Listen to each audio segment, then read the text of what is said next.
Beyond the newsroom, where untold story is revealed. Nyini tweets ayongedde n'ata tweets endala. Gino muhuuza avuddeyo n'ategeeza nti wakugenda maaso n'okukaabya Bobi Wine nga bwe yakaabya Eddie Mutwe. Awandiise tweets eziwererako ddala nnyo nnyini ddala nga bingi ebiri omwo nno ku byawandiise. Era ebimu ku byo wategeereza nti ka Bobi kagende keesimbewo ewaabwe Burundi ku bwa LC eyokusatu. Awo nno njakawa obuwagizi.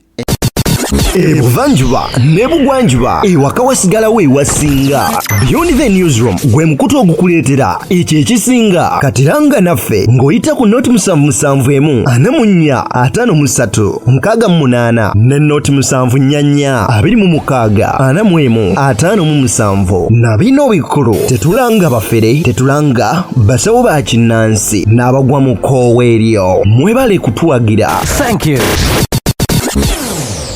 Era n'ateekako ekigamba nti oko ka Bobi si kaganda kalundi era kagende ewaabwe e Burundi.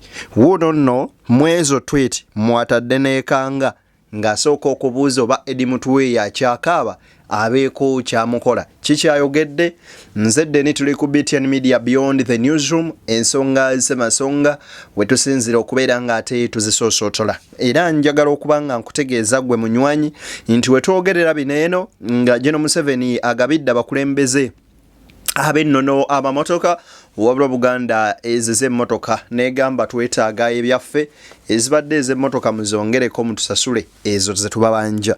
Kyokka ebyo bibadde bikyali bwe bityo. Omubaka Namugga Goreti agenze maaso n'okubeera ng'ate yasimba ekkuuli. Omusumba Bugembe ate naye avuddeyo n'awa Bobi Wine ebimuli bye oba oliawo nga akyali mulamu. Musajja mukulu amanyikiddwako nga Zambali Blasio Mukasa akakasizza nti ye si wakwesimbawo yadde omulundi ogumu bwe guti singa n'abatafunye kaadi ya NOP. Nzedde niye abaweereza nkusaba n'obuwombeefu obw'ekika ekyawaggulu video soko gimpere like ng'ogiwa like ejjatambulira ddala etuuke ku buli sekinoomu. Mu ngeri y'emu njagala okubeera nga nkusaba gwe guba gwe mulundi gwo ogusosola video zaffe obeere ng'osubscribinga then ate bw'oba omaze okusubscribinga ku mukutu guno okoone wali eri mu kaduuka gye personalize okasemu all ofune notification ku mboozi zonna ze tubeera tukuteerayo. Awo wennyini kantandikire wano njagala mbeere nga nkuwa video eno ey'omubaka Goreti Namugga owulirize. Temugenda mukalulu ka kyembusi kaffe nekye muba mukola ng'oli wankyukakyuka olunaku lw'okulonda akakyenvu kenaale mugenda olime ebyo si biki mugende mulime ebyo temubigenda musimanyi Honorable Namugga tumulondera omunafu bonna banafu bonna baki bonna banafu wena gwe banaaleeta fe tumulindidde eno waggulu. Honorable Goreti Namugga agamba nti bannankyukakyuka temwemenya temugendayo yadde okulinnya mu kalulu ka banna NRM akayera mubaleke bino bye muwoza mbo munnondera munafu muleeta omunafu mubawa maanyi nawe banaasinzira kutubba oba oliawo 226. Kati ye Namugga agamba nti ekyokola kirimu kimu kyokka mugende maaso n'okubanga temulabika ku lunaku olwo mukole emirimu gyammwe oba oliawo egibongerako era n'egitwala Uganda mu maaso. So agambye bannankyukakyuka mpaawo n'omu lunaku lwankya ayina kwenyigira mu mirimu gya NRM. Kakati nno ebya Namugga nga mitadde ku mabbali. Pastor Bugembe ono avuddeyo n'awa Bobi Wine ebimuli bye ng'akyali mulamu. Naye sooka owuliriza ebigambo bino bingi. Agambye Bobi Wine ye yamufuula ekyo oba kyali. Social media all over for being with Bobi. Nemuganda njagala mutunule. Nze Wilson Bugembe ngenda okuyimba oluyimba. Can I say this? I hope I don't quote here. So help me God. Listen. When I didn't go kuyimba, omanya about nyimba zange to become big, it was Bobi. Yalabika mu nyimba zange eza komaweka na abantu batankoga atono yani ali ne Bobi. Bwe nali nsoma nga okusoma kuganye government neleta UPE Universe Bintawanya UPE ne Piero ekiriwa So kwe kudda kuki ku ssomero baatugamba Museveni abaweeredde nenzirayo mu ssomero. Years later I receive a call. Osobola okuyimbirako Museveni. Ninga si yoli atuzayo mu UPE because it's okay. And natandika worship house ne batangana nga nyina 19 years. So freedom of worship. Era Dr. Bosanga akola okwebaza President Museveni na yaliwo I preached. And nemuga nkwebaza okutuleka kwaffe twali bato okuleka worship. Everyone can worship in any way they want. I respect the government for that. Here is Bobby who kind of made me by appearing in my Ningambo mtu wa government. Fountain of support. Mugenda kututegeera. Okitegeera oli muganda waffe okitegeera ate n'abeedi batutegeere nti ono abamu ku ffe we appreciate him for the freedom kati tuli awo awo nnyini wowo abeedi tebaagala kukula beeri n'abeeno tebaagala kukula beeno. So what do? We just need prayers. It is tough for a normal musician who is neutral. gwalabo oyagala mulaba wa kyetubuuza.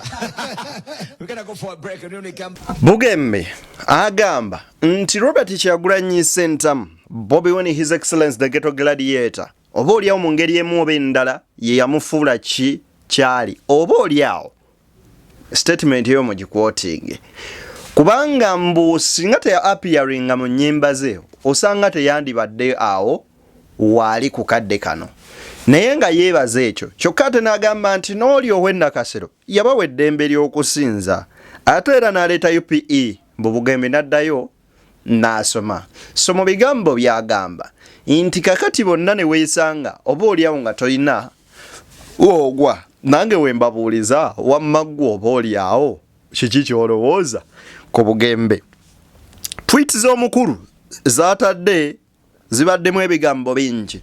Mukulumba Robert Kyagulanyi Ssentamu wano niwe njagalira okusinziira mbasabe buli omu ng'oli mu wa His Excellence the Ghetto Gladiator Bobi Wine weyongera okumuteeka mu ssaala buli w'oyimirira omusabirengako. Lwaki? Wuliriza. Yasoose n'akola tweet wanene egamba is Eddie Mutwe still crying and kneeling down like a woman. Mbu Eddie Mutwe ne kati akyakaaba era akyafukamira wansi ng'omukazi. Jjukira nti Eddie Mutwe bwe yatwalibwa mu kooti n'eragira musajja mukulu ono Eddie Mutwe bamutwale ku Mansion Bay Luzira. Omwami ono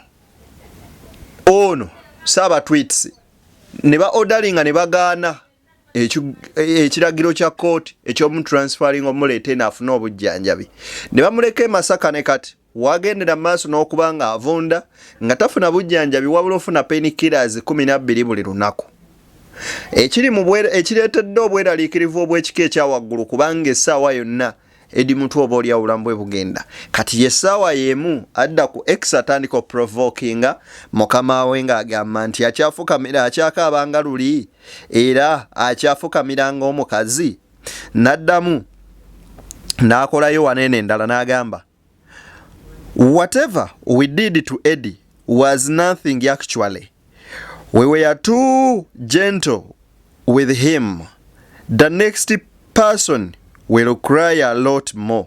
Agamba nti kye twakola Eddie Mutwe kyali kitini nnyo nnyini ddala era mpaawo kyamaanyi kale kye twamukola wabula omuntu gwe tunaddako ye tugenda kubeera nga tumuyigiriza essomo n'okusukkuluma ku Eddie Mutwe. N'awandiika wano n'agamba Kabobi is not a Muganda, he's a Murundi. We will teach him Luganda in the basement. Nti Kabobi si Muganda Murundi, tujja muyigiriza Oluganda mu basement. Muwuliriza tweet za mukama wammwe. Let Kabobi go stand for LC3 in his country of origin, Burundi. I will support his campaign. Ntire Kabobi kagende kesimbe okubwera ose yokusatu ewaabwe e Burundi. Nja kubeera nga muwagira mu campaign ze. Kakati njagala okuba nga nkuwa wano munneewe Eddie Balaam Barugahara engeri gye beeyisizaamu ye yategeezezza nti ajjamu wamwattu n'ebizindaalo abeere nga akolera okwo campaigns ze nga replyinga mu tweets ezo. Nomanyi Bible egamba mu Yesaya nti teri kyakulwanyisa kiweeseddwa gy'oli ekinalaba omukisa. No weapon formed against you shall prosper. Kakati munnange ebyo nabyo bwe bityo bwe biri sijja gattako kinene nnyo okusukuluma awo. Kakati Buganda ezize emmotoka ya General Museveni era okusinziira ku Vice President Jessica Alupo avuddeyo n'ategeeza nti Buganda emmotoka yagigaana wabula eyagala bagisasule ensimbi zaayo. Njagala nkunoonyeza eddoboozi lino simanyi batulifuna obiwulirize wano lirino. Buganda Kingdom has the similar amount of money that is supposed to be given. However, I visited the Katikiro. We agreed with them because they indicated that Buganda Kingdom has their methods and the culture that requires that certain provisions are done by the local people, by the kingdom's subjects. So we agreed with them that the money which is meant for Buganda Kingdom will be given to the kingdom at once, including the money for the vehicles, the 60 million cumulatively. Then they will handle it with the initiative that will not infringe on their culture, because they indicated that government or any other person cannot facilitate their king with a vehicle. So we have given them the money for all the accumulated financial year plus the vehicle, and we have handed the check to them. They now know how they are going to utilize that money. Is there any other institution, cultural institution in that fashion? Institutions have been facilitated in a similar way. Buganda egambye nti tetweteekera for security purpose. Bagambye mutukwase ssente lwakiri era ne babawa check bagende bakole bo bye bandyetaaze okukola. Wabula bagamba nti ng'Obuganda culture yaabwe tekkiriza oba oli awo oli muntu sekinomu kuvaayo agambe nti kabaka yiino entambula mw'onaatambulira. Kati nno bwe tuba twetegerezaamuko biki ebibadde bijja nga bitambula nga bibawo emabega yonna, oyinza okuba ng'otandise okuba ng'otegeera ensonga lwaki. Era bw'oba onoonyereza naawe ejjukira obeeko ky'ojjukira mu bwongo obwo ogambe wamma nno eno yandibanga ensonga. Abakulira oba oliawo ba cultural leaders ab'enjawulo Busoga, Bugweri, West Nile, Iteso byonna bavuddeyo ne bafuna emmotoka zino nti zibayambeko mu kutambuza emirimu gy'Obwakabaka, era nno bangi ku bo babaddewo ne basiima ebyo nno ebibakoleddwa. Kakati Zamba Liberation Mukasa avuddeyo n'atutegeeza bulungi nti ye bw'aba tafunye kaadi wallahi talaba nsonga lwaki abajja okwesimbawo. Wuliriza. So bwe otafuna kaadi togenda kwesimbawo. Sajja mu byabufuzi nti it's the end of the world. Naleeta obulamu bwange n'eri ekibiina nti bannange I think I can have sobola okugattako nga tulwana olutalo luno olw'okukyusa obukulembeze bw'ensi yattu Uganda. Tosa nange nakye nsobola okugattako. Ne bayinza okugamba nti we wajjidde si bwe twagala. The other one is far better than you. It is okay. Kisitu nga nkola ebyange bye nnina okukola ng'omuntu. Gwe bw'oba olaba nkaddiye nnyo sikyasobola kuweereza mawulire. Oba olaba gaweddewo nti gankyawanya abantu sikyasobola bakolera. So gwe mu mutima oliko visit obataka kwe kaadi. Ndi mumativu. Okay, by and large. Ni lwaki ba players bonna Kyagulanyi Gwalonda okubeera mukulembezeewo. Yaliko naawe. Yinawo gwe kiki o president gwolaba wani. Tetwekwekerera. Webisere se president. President w'ebibiina ani aliko? Wani gwolaba? Ku mawulire. Kakubulire Kisitu mu nsi muno ebiro seasons come and season go. So the time is favoring Honorable Kyagulanyi. Oba oyagala oba toyagala. Ekyokubiri nze mutunuliranga yafuuka ba icon waffe wenna wena Kyagulanyi was better. Ngasobola naye okukola ebintu bye nze ndaba yakola sacrifice ennene. Nawe Zambali diplomat obeereri mabega ga Kyagulanyi ogamba yo. Ate kati kiki nze diplomat enjawula ku Kyagulanyi. Gwe kankubule muganda wange. Kyagulanyi yali bulungi. Ebyobufuzi kati byembonyabonya.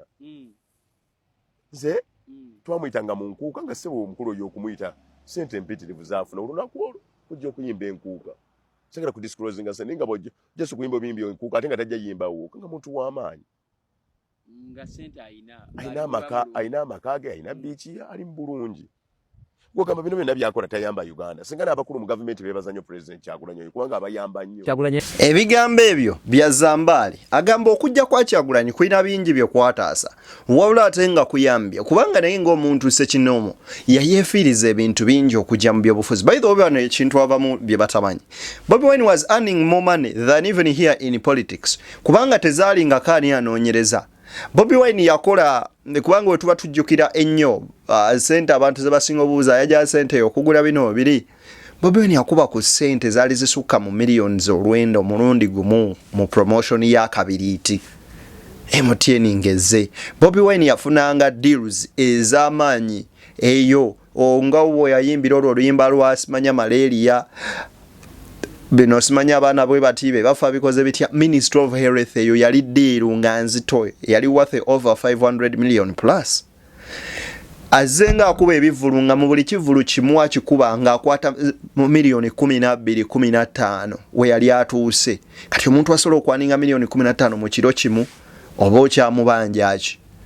Kati weebuuze mu lwaki yajja mu politics. Kakati bana badde batambuza ebigambo mbu ate Buganda ne Nuupu tebakolagana. Zambali abanukudde. Ekibiina mwoli kibadde kigugulana ne institution gyeyagala ennyo Obwakabaka bw'u Buganda. Pasovo ojjukira bulungi nnyo gyalonza Mwanga Kivumbi nti genda oteeze ekifaananyi kyaffe n'Obuganda. Ekyo sikimanyi nti kyamulondesa nze. Z'ensonga ezimu ze baasinga okuwa era baazi muntu Omwami Kyagulanyi. Pate mwoli vis-a-vis n'Obuganda gy'oyagala ennyo. What's your position? Njagala okuwa ekifaananyi ekituufu ekya Pate Mwende. Sinze mwongezi wa Pate. Ekikyo endabayo. Nondoola ebibaddewo. Yo nga Pate terina kusoomozebwa na buzibu n'Obwakabaka. Naye abantu ssekinnoomu. Tisituwa eyo mabbali yalina ate nga talina position mu Pate. Abantu bafunye obuyinza ku Pate y'NUP ng'oli ajogerera nga alinamu obuyinza naliko ga ffe tugambye. Kane kitandika okulowoozesa nti buli ayogera ku lwa Pate. So nga ate ndabye abantu abamu abawadde Obwakabaka ekitiibwa wadde bali mu NUP era nga bamanyi Obwakabaka bugenda. Walaba mu leader of opposition John Ssenyonyi ng'agenze ewa Ssaabasajja Kabaka era bwe yatuuka ne wa Katikkiro yamubuulira kibe tuba tusinga okwetaaga gwe by'obufrontinga gavumenti tugibanja tetusasula. Oyogera bulungi era Ssenyonyi bwe yayimirira oyogedde bulungi era lwe yayimirira bwe palaga nti bannange nabadde n'Obwakabaka twatti mu busasula Buganda musasula bilioni 5 nalimu. So it means ekibiina kikolagana n'Obwakabaka naye abantu ssekinnoomu nga bw'omanyi bagamba nti omulya mamba aboogo n'avumaganya ekika. So NUP terina buzibu na Buganda gwe munda bayo. Kakati okulemberere wa Buganda is a foundation, is an institution that will give you a foundation for you to lead the whole country. So tusobola kungamba nti eyina okusoomozebwa okulwanagana nze bwe mbirabamu mu bintu ebyo nno bigambo bya Zambali Blaise Mukasa wamaggwe endowooza yo ebadde etya tusinkane nga Gulude nakkiriza nze Den BTN Media Beyond the Newsroom where the untold story is revealed.